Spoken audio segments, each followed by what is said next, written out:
روایت ہے حضرت ابن مسعود سے، فرماتے ہیں فرمایا نبی صلی اللہ علیہ وسلم نے کہ انسان میں شیطان کا بھی اثر ہے اور فرشتے کا بھی۔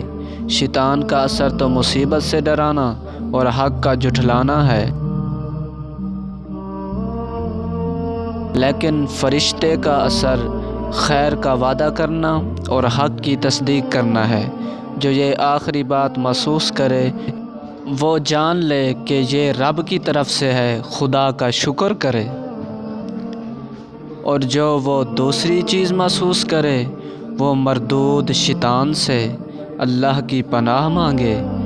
پھر یہ تلاوت کی کہ شیطان تمہیں فقیری سے ڈراتا اور بے حیائی کا مشورہ دیتا ہے۔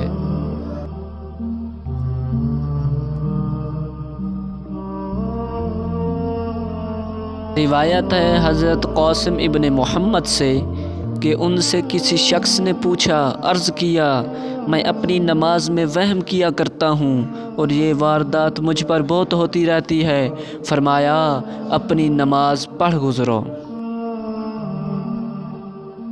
کیونکہ یہ وہم تو جائے گا نہیں حتیٰ کہ تم یہ کہتے ہوئے نماز ختم کرو گے کہ میری نماز مکمل نہ ہوئی۔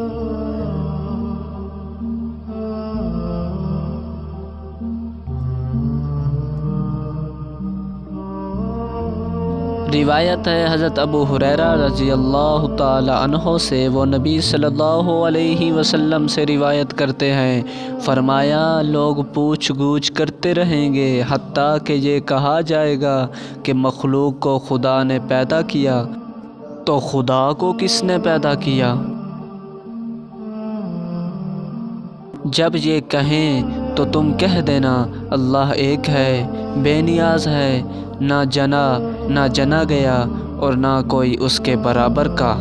پھر اپنے بائیں طرف 3 بار دھتکار دے اور مردود شیطان سے اللہ کی پناہ مانگے۔